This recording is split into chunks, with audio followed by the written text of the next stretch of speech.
And here we are. Welcome back to the Veteran Sophomore, where we never sit out. We are your hosts, Andy and CD. Today, yes, we have another one. Okay, we have to wrap it up, and we are doing by far our hardest one yet.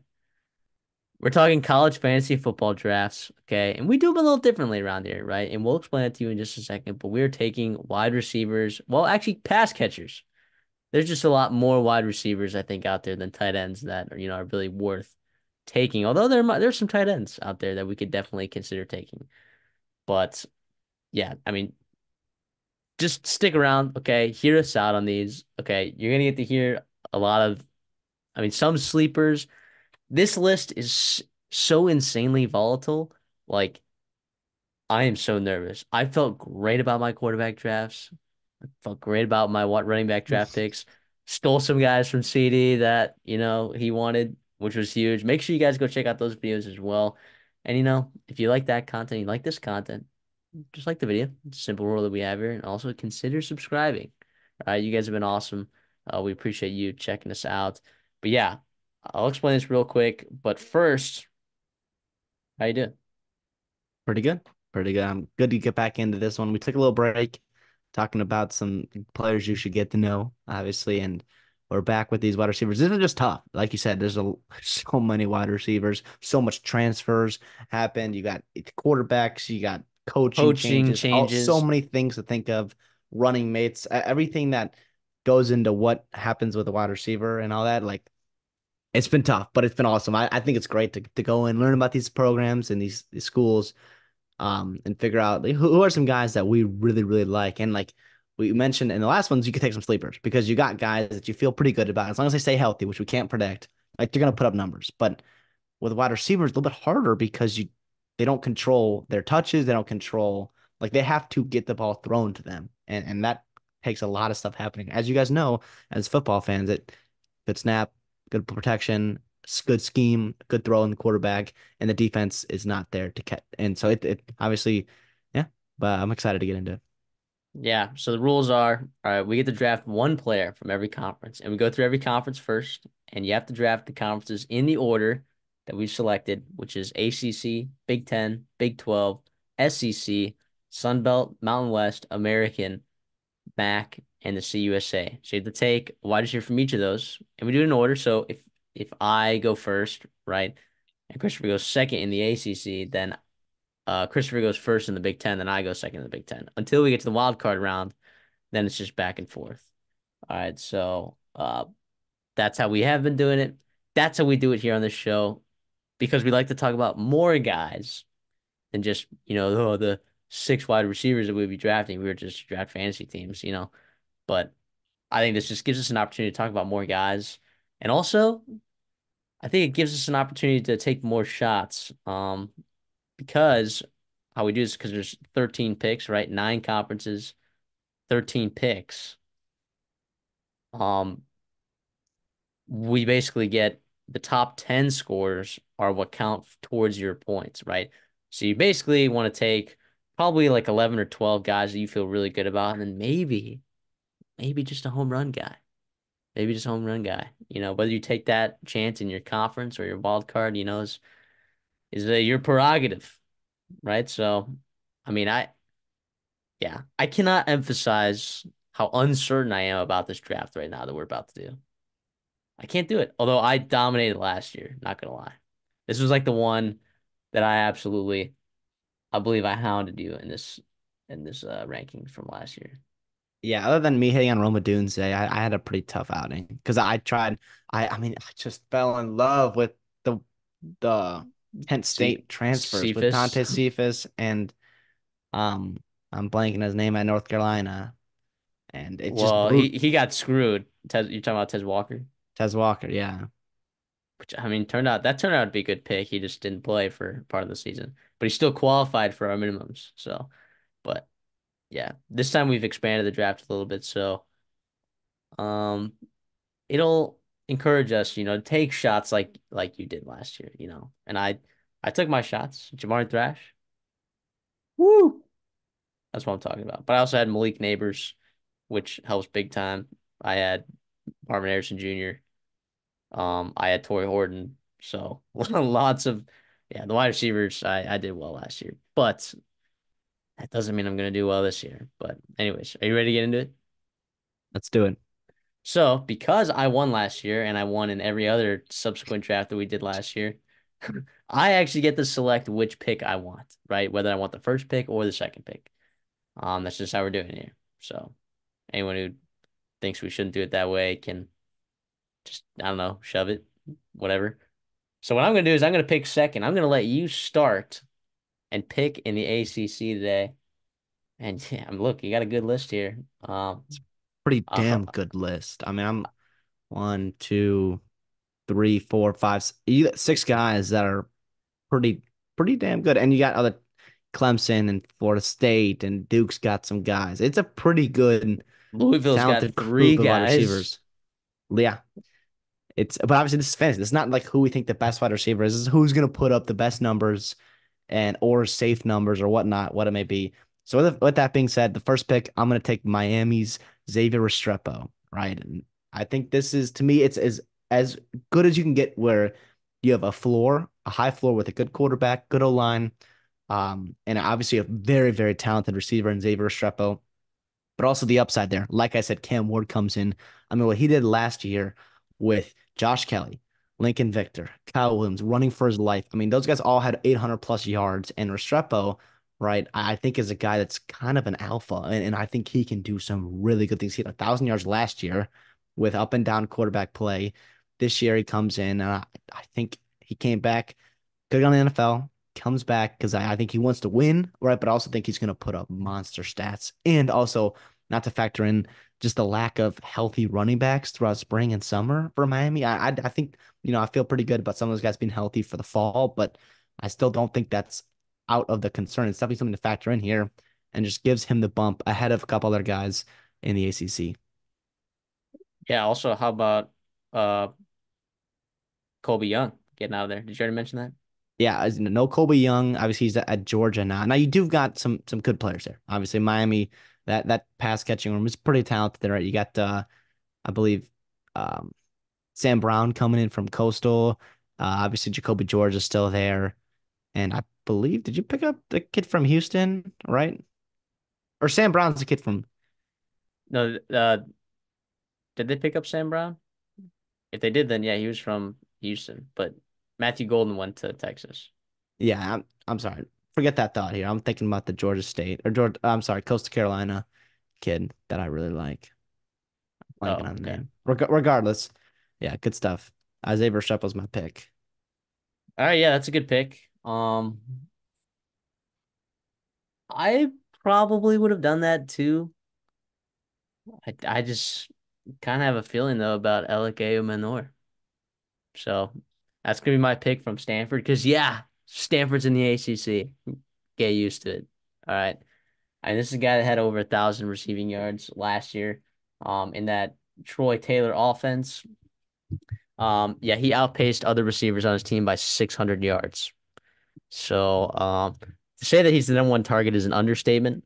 He almost doubled the number of receptions as Tiger Bachmeier last year. I mean, yeah, he's the guy. 6 touchdowns, 62 receptions, 4,000 yards.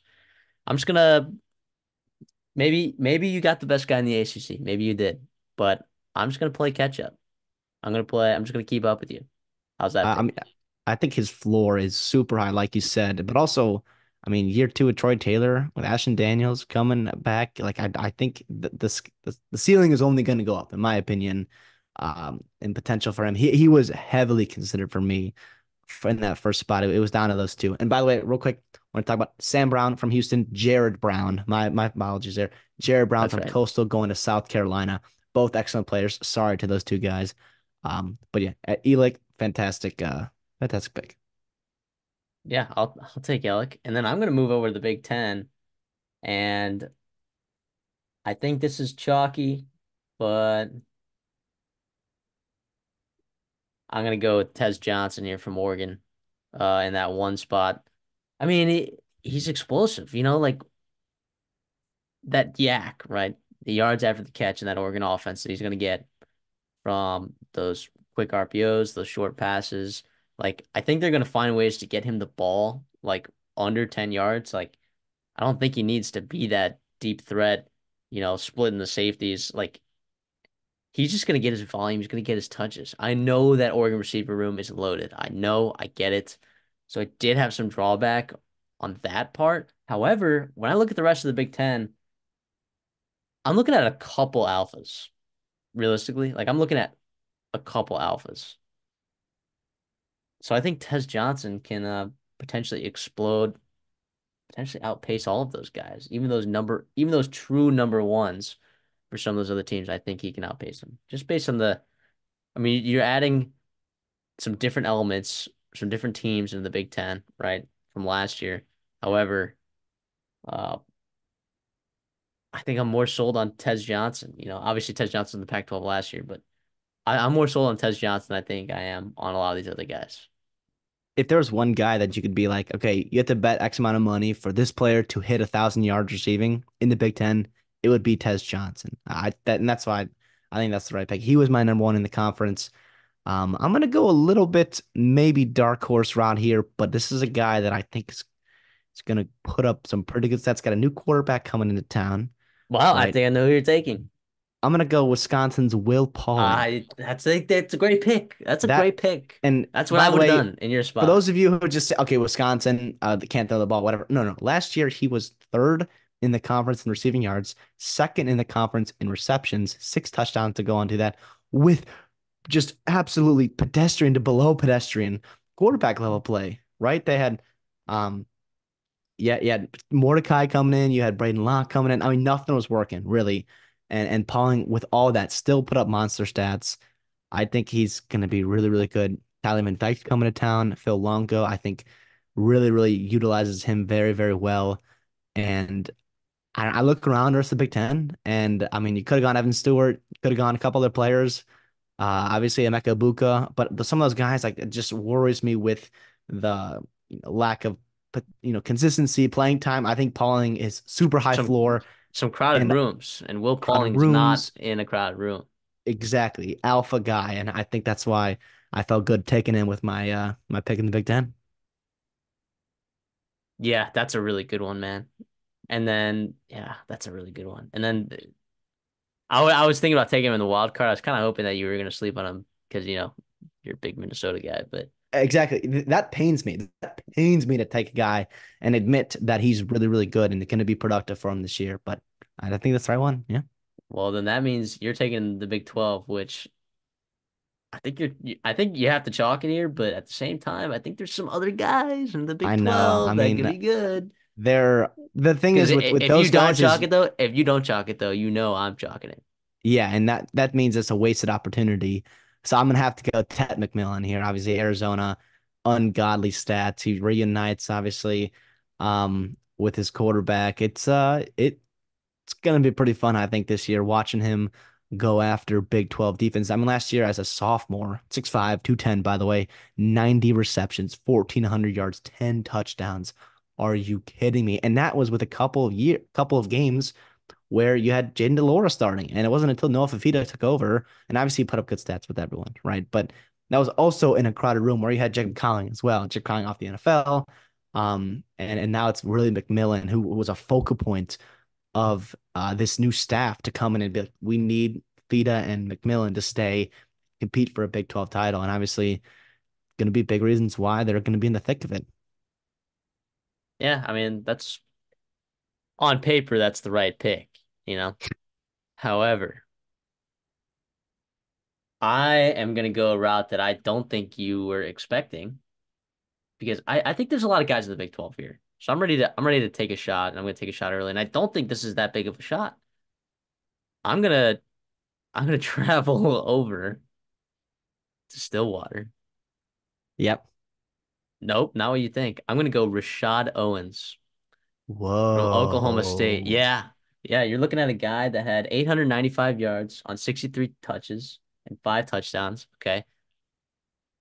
This guy pretty big body receiver. He goes up and high points the football really effectively. Down the stretch, he was Alan Bowman's favorite deep threat target. Brendan Presley might have got more touches, but Rashad Owens got that work. By the end of the season, they were all over it. Rashad Owens and Allen Bowman. Allen Bowman, of course, is coming back. Rashad Owens, by the way, had those stats, almost eclipsed 1,000 yards, and he didn't even start in the first 4 games of the season. Okay, let me just put that out there for you guys.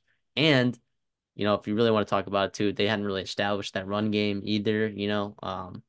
So like there were a lot of factors that Oklahoma State offense started picking it up way late in the season, and a huge part of that was one, the running game, but two, the emergence of Rashad Owens. I thought. Yeah, I mean I don't know if that would have been my pick, but I do think your reasonings are very valid, and you can't go wrong with either guy from Stillwater.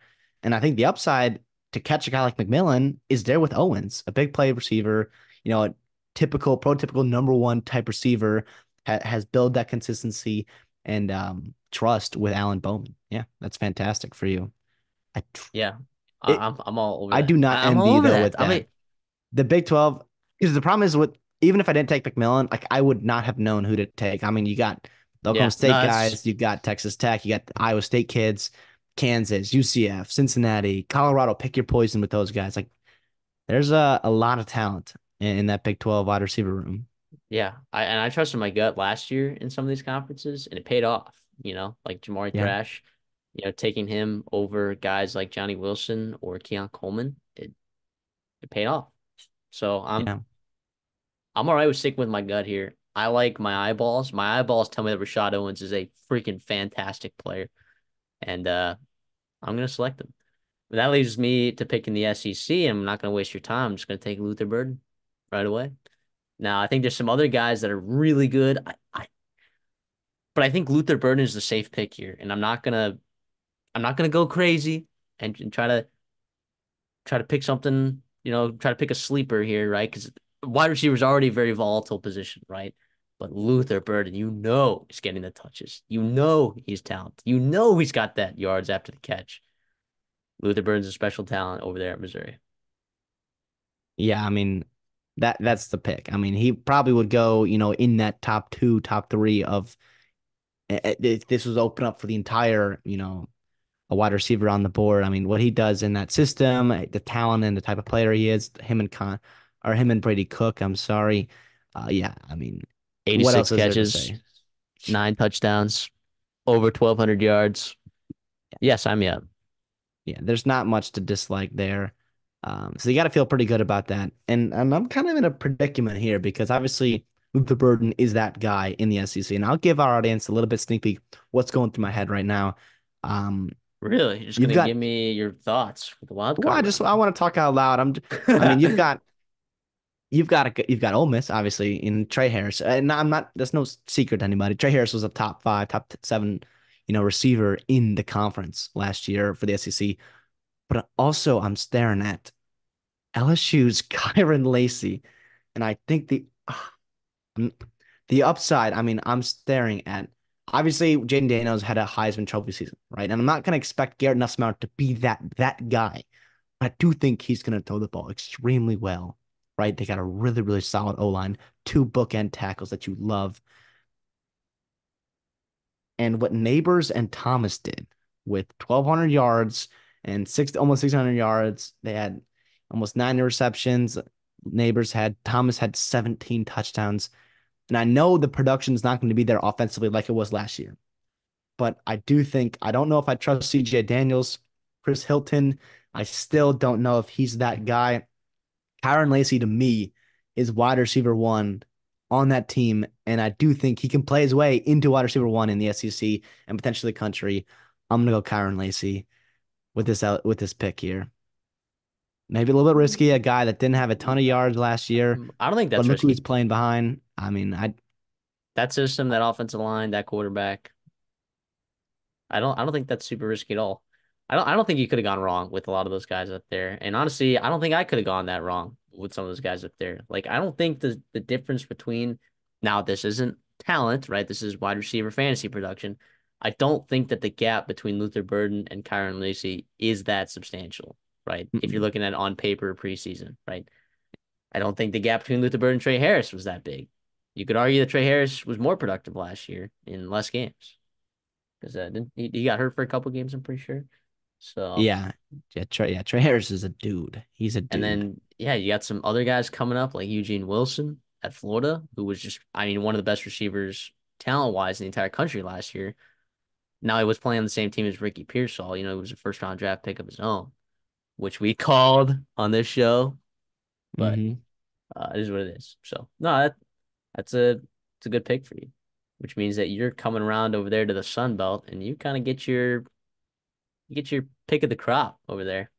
The Sun Belt's kind of going over a weird transition phase because if you look at their top receivers, right, in from last year, I mean, a lot of those guys are going to be playing college football elsewhere, right? You're looking at Colin Lacey, Elijah Sarrett, Jabari Barber, um, so some of the elite pass catchers from the Sun Belt just a year ago going to be off playing in the SEC and the ACC. I'm looking at two guys right here, and I think I'm gonna stick with my trend of Texas State because Yeah. I'm all in on GJ Kinney and Texas State. Give me Joey Obert. I believe that's how you say that name. Um, he's a stud. I mean, I talk about every time we talk about Texas State, I cannot do a Texas State offensive video or segment without talking about Joey Obert because I think he's so, so good. No Ashton Hawkins. He's off to Baylor. I am all in. I already have McLeod and Amadi on my team on my roster. Let's go. Yeah, like that would have been my pick for sure at that first pick in the Sun Belt. I think you got some other guys that showed production last year. I'm worried about guys uh like Derwin Burgess, like not having an absolute gunslinger like Davis Brin. I trust the system over there with Clay Helton getting a guy like Derwin Burgess Mm, the ball. I do trust Jamal Pritchett there. And, Jamal Pritchett, he had a really good fantasy year last year. And you don't have Colin Lacey. Lacey. And Uh your OC got promoted to head coach, right? Major yes. Applewhite comes in and now he's your Yep, head coach. And now you got Rob Ezell coming up to offensive coordinator. exactly. So and that's what I'm gonna do. I'm gonna take Jamal Pritchett from South Alabama in that spot there. I think there's some other guys that could have gone as well, but I'm gonna take Jamal Pritchett there at South Alabama because of the familiarity in the system. You're entering a wide receiver room, which you were already productive in, that is becoming less crowded. I think there is an opportunity for Jamal Pritchett to take that next step. 1,000%. Is that what you would have taken? I'm not gonna say, but I think that's a really, really good pick in terms of I mean, yeah, you mentioned no Con Lacey, that offensive system, Major Applewhite, and Gio Lopez, man. Gio Lopez. I mean, I Could hope do it's some Gio things. Lopez. I hope it's Gio Lopez. Yeah. But I mean, But yeah, obviously you lose an NFL quarterback, which is not easy, right? But I mean, obviously, like Derwin Burgess did too. I mean, like, he's got I other mean, other a guys. professional quarterback. I don't know. I mean, I'm sure he's on a roster Yeah, right oh now. He'll be on yeah, a yeah, roster yeah, for yeah. training camp. He just, he might not make the roster. Yeah, he could be practice squad. I think they expand the practice squad. I think they made practice squads bigger, so there's a Well, chance he you can can make some also practice roster squads. like three quarterbacks, right? And like even emergency quarterback, whatever it was. Yeah. So I'm all right with that. Look, I'm just gonna trust my gut there, but I might be coming back to the Sun Belt, so just hold your panties, all right, for Yeah. the wild card round. So, all right, then that leaves me over to the Mountain West. I think there are some dudes in the Mountain West, Dude, but doubts. but I think I would be remiss if I did not bring up my boy from Colorado State that did me so well last year. Corey Horton, you are a stud. Okay, you are a stud, and I'm gonna continue to ride the Torrey Horton wagon. And you're coming with me on this ride, baby. Let's go, Torrey Horton. Let's join the squad. Yeah. Saddle up, kid. What? Yeah, that's absolutely it. I mean, Torrey Horton is a monster. Is a monster. I mean, that I obviously, like you said, there are a lot of good options in this conference, which is awesome. I think that's so good for college football that they got a bunch of guys returning. Here's the thing. I really want to go Jalen Royals, right? I mean, he had a ton of production last year. I know why you're thinking of not going with Jalen Royals. 71 receptions, over 1,000 yards, 15 touchdowns. He was a monster. However, this is a big however. His quarterback last year is a legit college football quarterback. Cooper Legas is a, I mean, and they also had Hillstead going too. The thing is in my opinion, the two quarterbacks on the roster they brought in are not college football quarterbacks. That's Spencer Petras and Bryson Barnes. Those guys, it was painstakingly just awful to watch. And I'm a college ball diehard, watching Spencer Petras in the Big Ten West for too long. Bryson Barnes last year with a freakishly talented Utah team. Throw it away. I get it. It was not top position, blah, blah, blah. I've heard all that, Okay, the right? But injuries on the offense side of the ball, okay, were also substantial. All right. We can cut he's some slack terrible. there. He's terrible. So I can't go Jalen Royce. I'm going to go Steve McBride. Steve McBride out of Hawaii. Okay. I mean, I mean, look at it. I mean, he kind of broke onto the scene last year, right? In 2022, 2021, like he had never had over 100 yards in a season. He had 63 receptions, 1,000 yards, nine touchdowns. And I think they're going to put up numbies in this offense again, like they always seem to do with Timmy Chang there and Braden Shager. You already have Braden Shager on your quarterback roster, right? Yeah, yeah. And that's kind of a sleeper-ish pick, you know. Yeah, no, I don't hate Yeah. that at all. I mean, I think I think either of the wide receivers, are pretty good selections in that spot. Um, I think if you were to go the other Colorado State receiver, I don't think you would have been wrong for that. You mentioned Jalen Royals. Did you say Ricky White? There's Ricky White and Jalen Moss, two guys. I've not mentioned those guys, but Yeah, or Cam Camper. We haven't even talked about him. I mean, going from the Big Ten over there to the Mountain West. Productive in his snaps in the Big Ten. So yeah, there's some good Nick Nash, Justin Lockhart over there at San Jose State. Yeah, there's some good receivers in the Mountain West.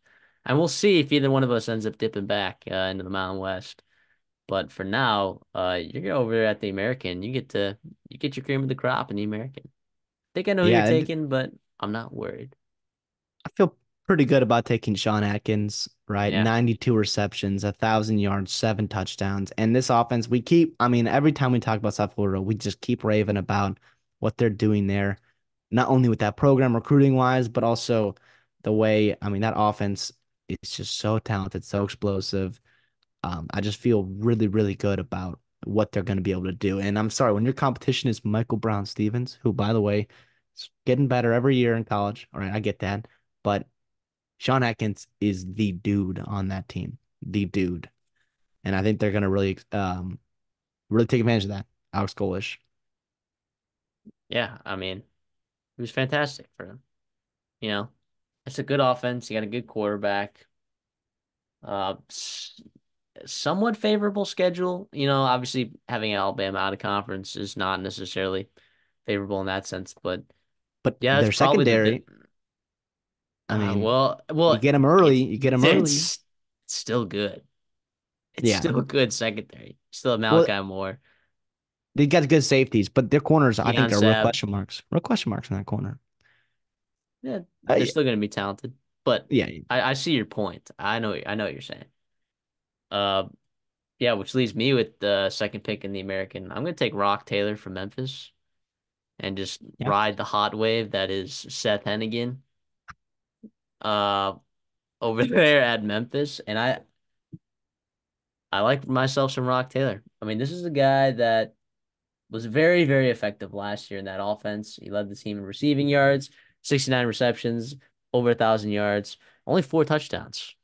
Uh, Yeah, and two of them came against USF, and yeah, so look, I mean, if he starts walking in the end zone a little bit more frequently, I could see that Rock Taylor pick kind of paying off a little bit for me. So yeah, I'm gonna ride with my boy Rock Taylor.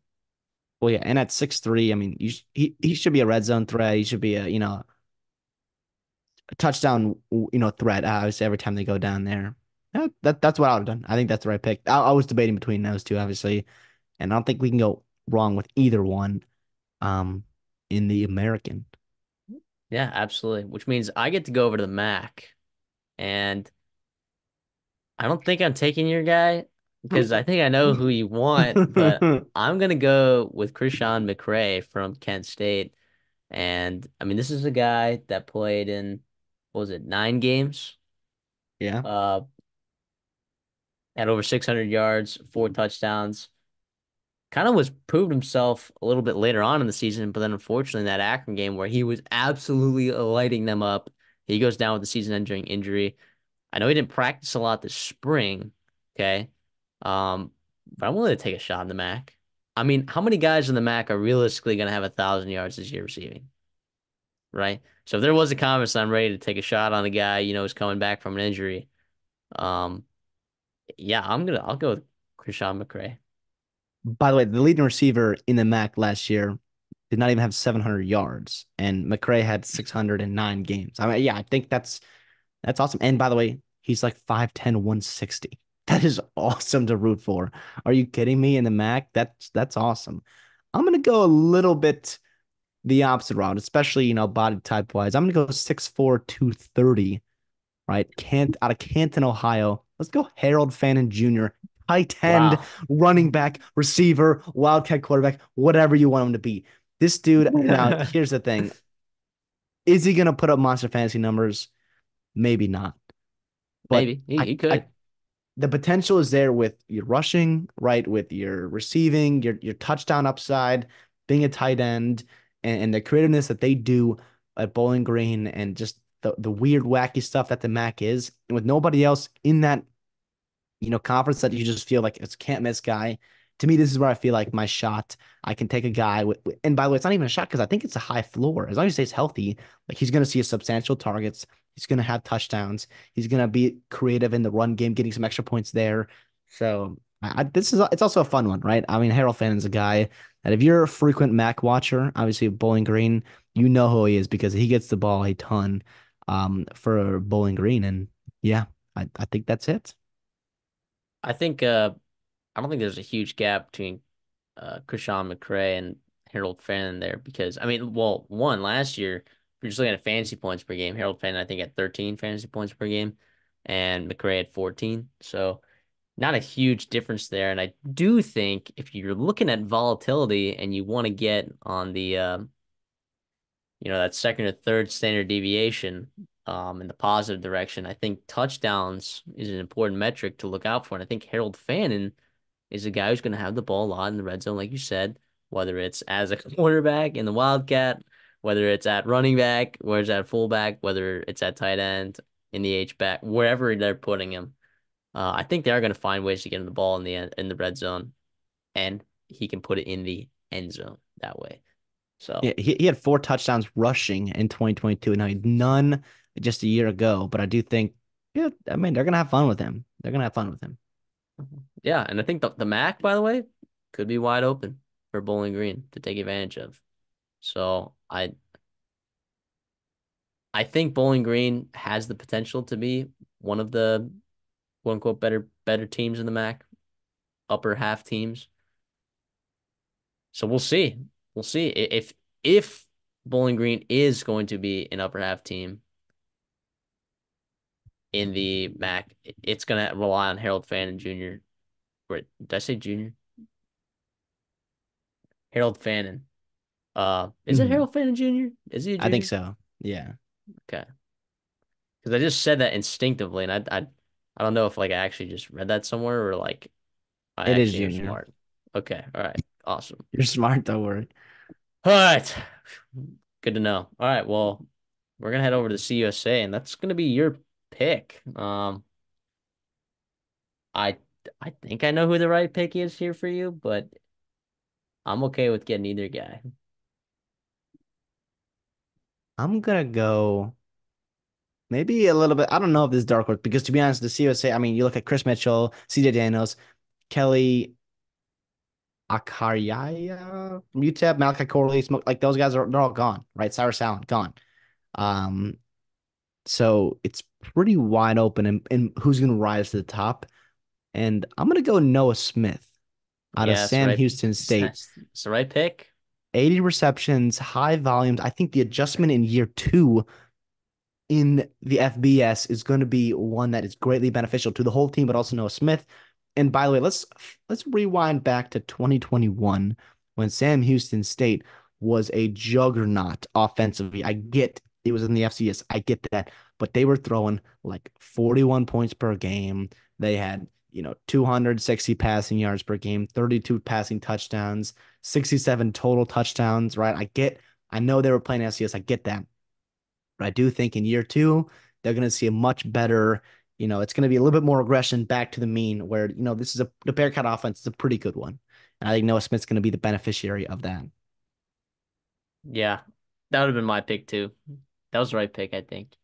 I think there's a couple guys you can go here, and I feel like they're all in pretty similar tiers. But if you're looking at a guy from with returning production and a guy that I think is going to set up pretty nicely with that schedule in that conference, I think he's all right. But a guy that I'm going to go with, former tight end, converted wide receiver, give me Dalvin Smith from Western Kentucky.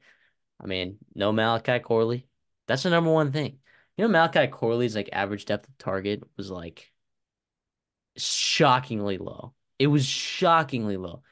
So what does that mean? That means that they were kind of force feeding him, right? So what happens to Dalvin Smith, a guy who already had over 500 yards on 50 receptions and 6 touchdowns?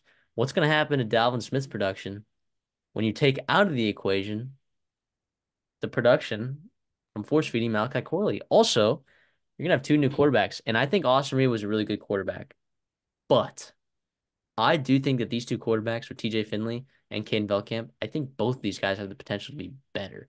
And they're competing hard. If you watch the spring game, anyone watch the spring game? Raise your hand. Yeah, did you see that absolute dive from TJ Finley to Dalvin Smith for like 50 yards? Or 40 yards, whatever it was.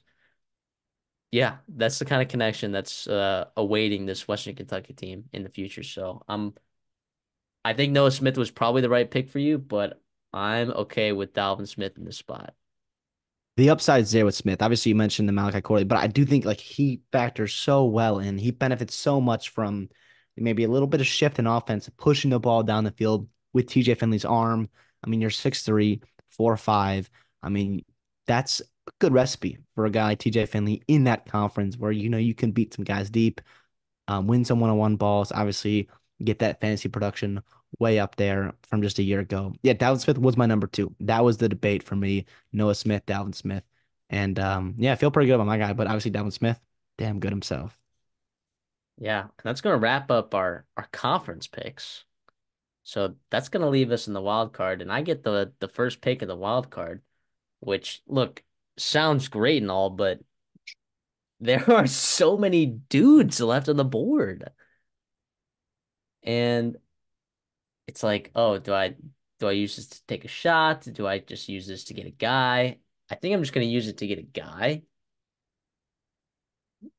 Let me think about this for just like half a second. Because dude, the amount of wide receivers that are still on my radar right now is nuts. Like it's Yeah, nuts. There's still so many wide receivers out it's here. overload. It's literally overload, right? On who you want. Yeah. Oh boy. I think I'm gonna go. Yeah, there's a couple guys that I could go with, but I'm gonna go with Trey Harris from Ole Miss. Um, I do think that that wide receiver room is pretty good, but I also think Trey Harris was like way too good last year for them to just like for his volume to just decrease, right? Yep. Um, he also missed a game last year, a game and a half last year, I think. So he almost eclipsed 1,000 yards. He should have, right, if he had played in that full season when he came from Louisiana Tech the year before, and also barely missed 1,000 yards.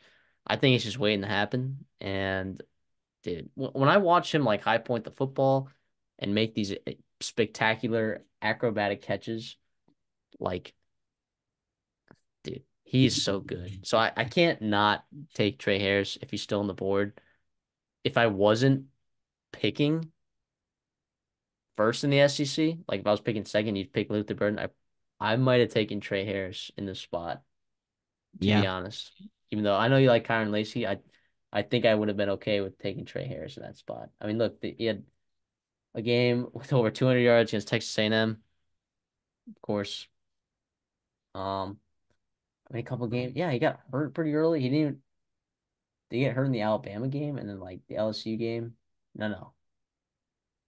I'm trying to remember the storyline. I know he didn't really play in he got hurt in the Tulane game, right? So he missed the Alabama game, got hurt in the Tulane game. Was that what it was? Because who got hurt in the Tulane game? Well, I remember I mean, obviously Zachary Franklin was Michael. just hurt just about all year. Yeah, who probably is Or on is now. Illinois now, sneakily. Just kind of crazy. Oh, I think Trey Harris is a good football player, man. I hope he has a really good year. I'm just gonna have him on my fantasy team right here. Yeah, dude, I don't know what to do. I That's don't what know I'm what to do saying. It's because like, like I want oh, to take there's someone that I like, but I also want to take someone that I know you like because I want to get all my guys, right? So it's yeah. just, battle what you want to do. Damn. Okay, I'm gonna save that guy. And I swear, if you take my sleeper one more time, and he's not even a sleeper, it's just a guy I want to get, I'm gonna be so mad. Um, Oh, I'm locking in. I'm just totally stealing him. I think shit. I don't know, man. I think I'm gonna go back to the G5. Oh no. Okay, and I'm gonna get a guy out of the Sun Belt, Oh no. and I'm gonna get Caden Robinson from App State. Dang Boom, it. boom, I should boom. have taken him. I should have taken him, dude. I should have taken him. Dang it. 6'2", 205, 67 receptions last year, 900 yards, 10 touchdowns. I'm We love. pissed. And obviously, by the way, I also have the quarterback Jesus Aguilar as well on my roster. Love to see that connection. Obviously, you've got Roberts, I believe, right? So you'll be happy Kanye about that. But Roberts. Yeah. I mean, Robinson, I think is a No. guy that's going to clip 1,000 Oh, yards this year. And I mean, he was just junior last year, just figuring things out as wide receiver one Sun Belt. And I think this year, another jump, another jump. How's that feel? How's that feel? Yeah, yeah. I was pissed because I was picking between him and Jamal Pritchett, right? Like for the Sun Belt. And I was like, oh, I'll yeah. come back, Caden Robinson, because there's too many names on the board. I'm like, oh, well, what are the Way too many chances? names. Way too many names on the board, right? Dang it, dude. That's a good one. Oh, that upsets me. That upsets me. I think there's some other guys here that are pretty good. There's like my guys.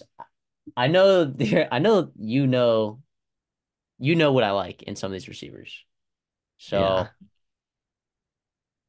I I might just reach here just so I could get one of my guys. So I don't and I know who you know. I know who you know I'm thinking of. Uh do I do it? Do I do it?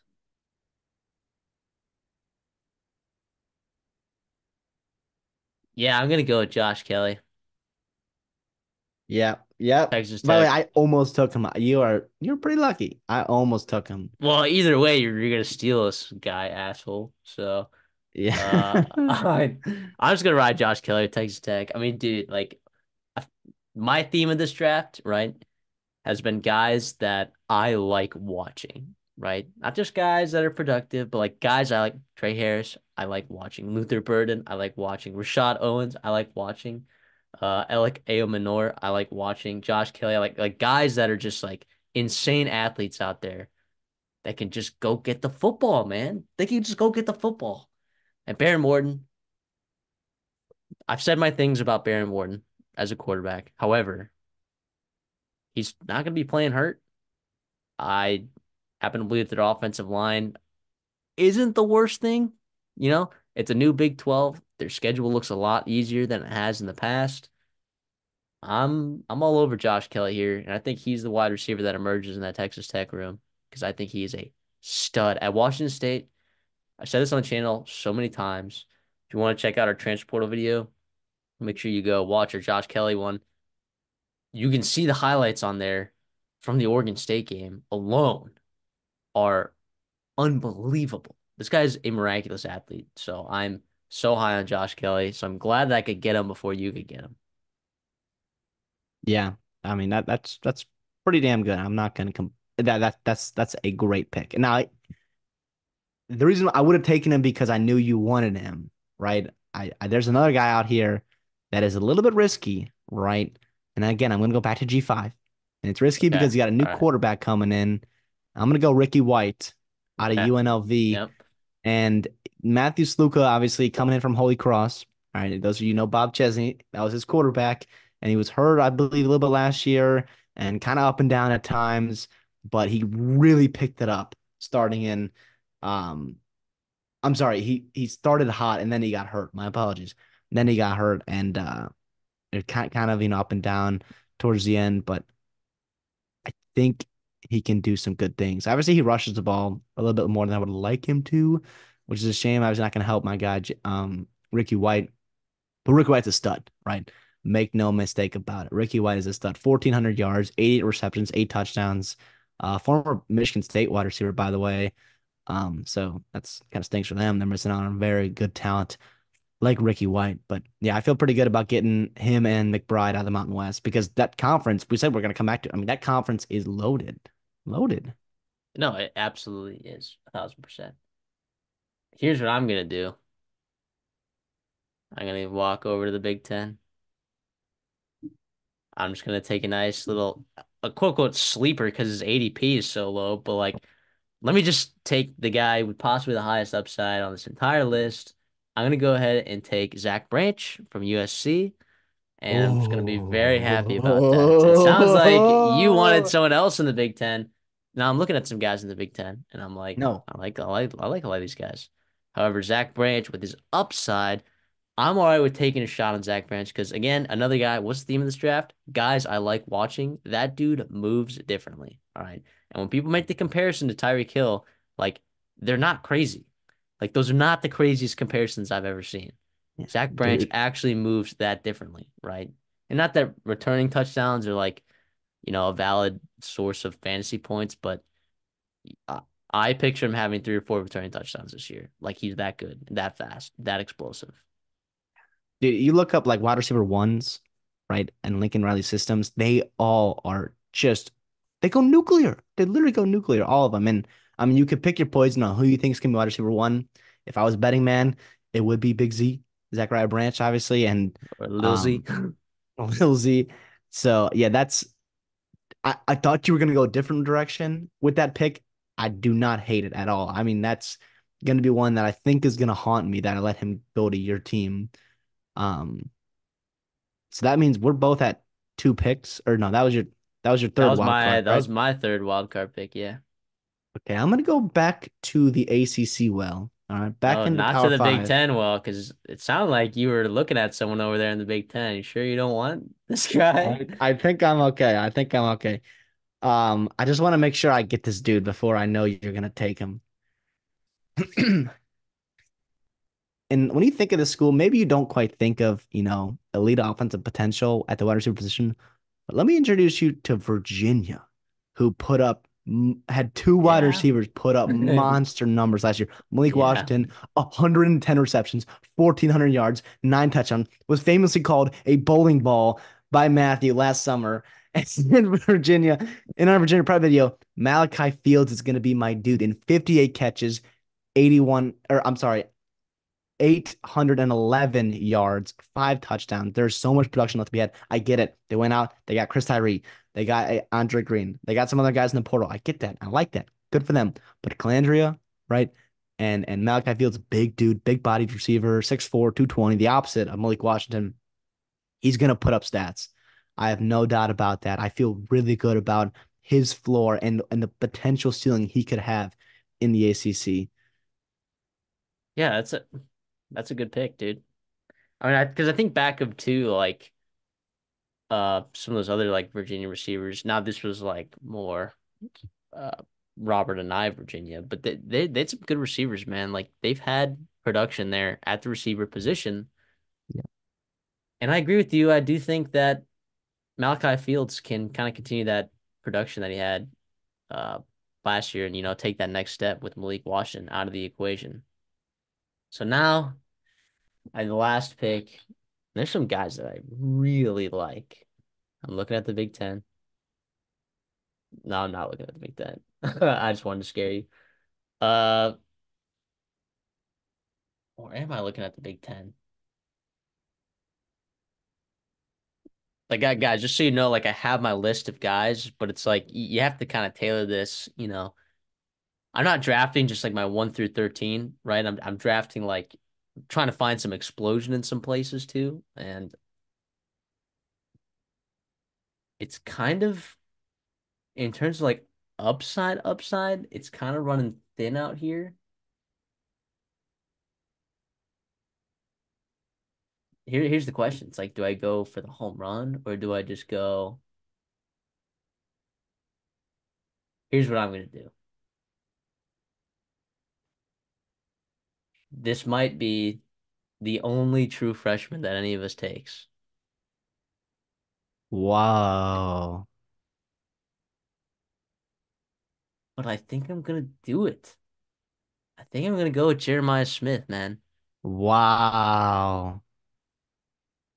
I like Emeka Egbuka, but I think I like Jeremiah Smith better. Is that the craziest thing ever? No, I mean, I might be I Abuka might be scares me injury wise. I might be scooping the bottom of the barrel here, but the reality is I again another guy that I like watching play. Like just a guy with supreme talent in a system where he has the chance to absolutely explode. Yeah. Dude, that part of the reason that scared me away from Abuka because like Smith he's that guy. Like he is that good where he can take targets away from Abuka and you get the running game, you get the receivers. But by the way, like they always have an alpha wide receiver. Like there's or I guess they have room for two, right? They have room for two. And I don't think that's crazy, but No, they've always had I room for two. I mean, last year it wasn't exactly I mean it was just the Marvin conditions because weren't it was right. McCord that was just ironing on him. But Smith, I mean, wow. I do think that's I'm not gonna call you crazy at all because It's the I'm not last gonna pick of the doubt draft. Jeremiah Smith. Yeah. Come on. Come on, guys. Obviously, I know that there's like better option that you could have gone Derwin Burgess. You could have gone Eugene Wilson, the guys that are more proven with production. Brendan Presley, Jaden Higgins, Evan Stewart. Could have gone Elijah Sarrett. I legitimately thought about him from Indiana. Uh, could have gone Colin Lacey from Louisville. I mean, could have gone. You want me to double dip in Memphis and go Demir Blankensee? You want me to? I mean, I Yeah. could have, but guess what? I think there's some real upside in Jeremiah Smith, and that's I don't know. People might think that's dumb of me to take him, but I genuinely think he's that elite of an athlete. No, I don't think people. I mean, yes, there are other players to pick, but that's also part of it too. Like, there's 1,000 players you could pick. You just got to pick the right ones. Okay, I'm gonna go a little bit out on a limb here. Okay, Oh, I limb mean, time. I feel pretty good about all my guys. I don't think I took too big of a risk yet with anyone. Everyone's usually high volume, high upside, or I'm sorry, high floor, high volume, which plays well fantasy wise. I'm gonna go with a guy that you took your Zachariah Branch. I'm gonna take my Zachariah Branch, and I'm gonna go Barian Brown out of Okay. Kentucky. I mean, here's what I'll say, right? Dane Key's still there, right? You're bringing in Jamori Macklin. To me, that tells you that you're gonna throw the football, right? And I do think that they understand that they have been just awful throwing the football. And Brock Vandagriff comes in. I know he's inexperienced. I get that, though, but the talent is there. Let me tell you, the talent is there. I don't know, man. I think that the upside would be, I mean, this guy's a blazer. This guy's a crazy athlete, right? I think in year three, as a true junior, he can take a step in the SEC along with elevated quarterback and O-line play, and that could really, really boost his stats. And he's going to be a gadget guy that they're going to manufacture touches for him. He's the probably one of the best return men in the SEC for sure, if not the country. And like you had your fun with Zachariah Branch. And I think Brown's going to be my guy where I think he's going to be just a uber high upside, but boomer bust type prospect for me. No, I don't hate that at all, dude. I'm looking at your squad right now, and of all the drafts that we did, this draft of yours scares me the most. Hey, Is that what can I reasonable? say? I don't What can know. I I mean, say? look, I got my guys, like was I chalk? Not exactly. You were definitely more chalk than I was, but you know what? I'm okay. I'm okay with not going chalk for the receivers because it's already a Can't. volatile position, It's already Real volatile. quick, So, who were a couple guys that just missed your team that you were considering there? Elijah Sarrett. I was very stinking close. I already mentioned that from Indiana. I was very close. And believe it or not, Eric McAllister was on my radar from TCU. Um, believe it or not, Daniel Jackson was on my radar. Yeah, I know, Yeah, Minnesota, dude, whatever. I thought you were But gonna like, take him. When you said Big Ten, I was like, don't take Daniel Jackson because like not that I was gonna take him because I knew if I took him I was gonna curse him and I don't want to, but I didn't want anybody to curse him. Right? I just wanted him to go out and have a great year and just yeah, just be fine. NFL yeah, draft pick, blah blah blah. a guy that was really, uh, I think he got hurt last year. Jamal Banks is over at Nebraska. Nebraska now, but I wasn't gonna take him. I was gonna take Donovan Green, Wake Yeah, Forest. So another guy but that kind of feels like a similar role, but who's their I, quarterback, bro? well, Who's their quarterback? that's the thing. That's the Mm-hmm. thing. It's what's his name? Hank Bachmeier. Hank Bachmeier. No, thank you. Tough. So no, thank you. Mario Williams surprisingly was not high on my list. Yeah, he was just one of the names I threw out there from Tulane. Tulane got a couple of guys Yeah, in the portal, and I yeah, was just gonna just kind of steer clear from any of those guys because I have no idea yeah, who's gonna emerge yeah, as the yeah. guy in that room or a Okay, guy in that room. I'll give you two more. Ofeli Ashlock from Hawaii. I was really, really looking at. I think that there's room in that offense for both of those guys to work, Hmm. McBride and Ashlock. And then the last guy that I was actually looking at, and I don't know if he was on your radar, but over at Troy, you got Jared Parker now, bit of a new system over there. I know they'll run the ball a decent amount, but Chris Lewis, guys, in terms of again, staying on the theme of guys like to watch, go watch Chris Lewis from Troy. Okay. That guy is that guy's NFL talent. Okay. That guy is legitimate NFL talent. Uh yeah, and I think ADP, he's like wide receiver 126 in terms of like ADP in some people's rankings. Like I think that's blasphemy. I know there's a lot of wide receivers in college football, but yeah, and he only averaged like 12 fantasy points per game last year in that system, but he also just pounded the rock last year. You get a kind No of a Jabari Barber too.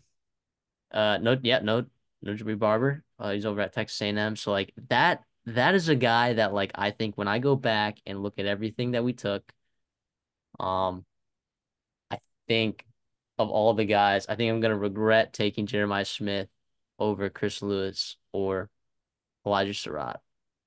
So I don't know if he was even on your radar. He was not. I had Corey Rucker just a little ahead of him because again we love Arkansas Oh, State. last one because I like talking about guys. Go to Jeff Levy's Mississippi State and go Oh, check out Kelly Akarai. dude, from UTEP, Akarai. man. Yeah, dude, at UTEP, because what's his name? That we thought was the guy. Tyrell Smith, was that his name? Kind of a shorter slot guy. He's like 5'8", absolute speed demon. He was committed to Texas A&M, not Tyrell Smith. Yeah, I think it was Tyrell Smith. But anyways, and he had like 1,300 yards the year before, and it's like, okay, he's the number one guy, but Kelly was a dude. And, I'm looking over in that Jeff Levy system. I'm like, well, who's going to be the guy in that offense? And, that was a legitimate thought. I know, like, ADP wise, like, he's not the popular pick, but, again, that's a guy that I liked watching a lot in the CUSA last year. So, just another name to throw out there, but I'll let you talk about your guys that you were considering. Yeah, I mean, obviously, Kelly's a stud. I mean, that would have been fun. The problem is that offense, new O line, Blake Shapen. I mean, I can't get it out of my head. I know he's looked good in practice. I know he's looked good, but I can't get it out of my head. How he looked last year. I'll give you some sleepers here in the ACC. Kevin Conception and Eric Singleton. We talked about those guys a I lot mean, this offseason. yeah. Studs, year two jump. Not surprised, but also like the crowded room kind of got me a little bit turned off from those guys, and maybe the upside reaching there. Also, good running game. Potentially not. Obviously, Emeka Buka, Daniel Jackson, loved him so much. And by the way, I wanted to take a Maryland kid. The Big Ten has some good sleepy wide receivers. I want to take a Maryland kid, but I couldn't do it because they typically put up good stats, and they just didn't. No surprise that Colorado, nobody took those guys because you have Crowded. no It's idea crowded. who's going to take. I mean, there's 5, 6, 7 guys that could catch kind of passes. Same thing with Iowa State in terms of Jaden Higgins and Jalen Noel. Now, yes, both those guys could have over 1,000 yards, and I wouldn't be surprised, but it was hard to pick one. I really thought about taking Deion Burks out of Okay. Oklahoma. I actually really like that. Yeah. He had a monster spring. And then if Transfer Elijah from Badger, Purdue. Transfer from Purdue yeah, for people who thank don't you. know. Check out our transfer video as well on Deion Bricks if you want to get some more Yeah, knowledge. at Florida, I would have taken Eugene Wilson if they didn't just get Elijah Badger. That and Eugene Wilson also like young kid, right? Like he's still getting there, but he's a stud. He is a freak. And I thought he was gonna have a monster year. He still will, obviously, with Elijah Badger, but it kind of dampened some of my excitement fantasy wise for him. What And about then Jeremiah Hunter? Did you think yeah, I about had him him at on all? there, but I will say with Washington, and by the way, Jeremiah Hunter, former Cal receiver going to Washington, it sounds like Denzel Boston, 6'4" wide receiver, Yeah. kind of a young guy, has been the guy in the spring so far. He was got buried in depth charts. I mean, look at Jeremy Bernard, who was the fourth guy on the team last year. He's going over Bama, probably going to be their feature receiver this year. Roma Dunze, McMillan, Polk off the NFL. He was that fifth guy in that room, and kind of just left over, right? From all the chaos that happened this offseason for the Huskies. I would have thought about taking him over Hunter. And I love Hunter. We love Hunter. Disappointed last year a little bit, but Boston's a guy that the upside would be there, I think. What about, did you ever think about Cam Camper? I did not.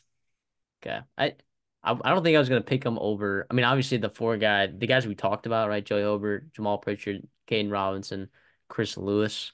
I think a lot of people have um Cam Camper like fantasy wise, ADP ranked higher than Chris Lewis and I guess sorry, Cam Camper's Mountain West. Uh, there's either way, there's so many good receivers in the Mountain West. Like you're still looking at Jalen Moss, Justice Ross Simmons, Nick Nash, Justin Lockhart. I mean, you kind of get your pick. Feels like they're all kind of in a similar tier, but yeah. Any picks that you think you might regret? Like if you were to pick one pick and you were like, man, like if I had two picks, right, and I could just get the best one, which at the end of the season, what would that be?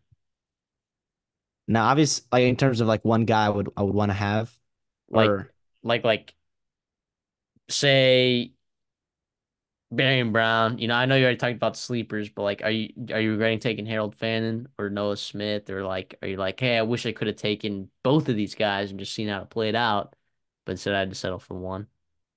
um, I mean, I mean, obviously, Baron Brown could absolutely come back to bite me in the butt, but that was a guy I just wanted to come away with him this draft because I feel pretty good about him. But Malachi Fields, I think I might regret. I don't. I mean, he's just such a different player than Malik Washington. I'm sorry, Malachi Fields, just a little bit. I still feel really good about his upside, right? But um, the competition worries me how much they brought in. If they're trying to spread the ball around, what is Calandry going to look like week to week? You have no idea. And I guess, I mean, I could have gone with, a guy like Brendan Presley out of Oklahoma State, maybe a safe guy like Lawrence Arnold out of Kansas and whatnot. Even Noah Thomas at A&M, although you have no idea what's going on there. But yeah, I feel like other than obviously Baron Brown, Malachi Fields probably the only guy that's a little bit like is he gonna make my top 10? Is he gonna make my top 10? That'd be one of the guys for it for sure. Yeah, absolutely. All right. Any last thoughts before we kind of wrap it up here? No, this is awesome. I mean, this is obviously really tough, really fun. Phew. Hope you guys enjoyed it. Obviously, play along. If you guys want us to do more fantasy content and whatnot, we can do some shorts and do some stuff, or maybe a draft or whatever it may be, a league. Let We could us bring know some in the guests on comments. too, Yeah, absolutely. Um, Let us know if you're liking the fantasy stuff. We're into it. So obviously, if you like it, we'll keep doing it. Absolutely. Well, make sure you guys like the content, like the video. It's a simple rule. Make sure you guys are also subscribed as well. If you've made it through this entire video, by the way, one, you're a college football sicko and we love you. Okay. Two, that means like you already spent all this effort, watching this whole video. Like, how are you not already subscribed? It's kind of like, what are we doing here? So, but yeah, thank you guys so much. Um, and we'll see y'all in the next one.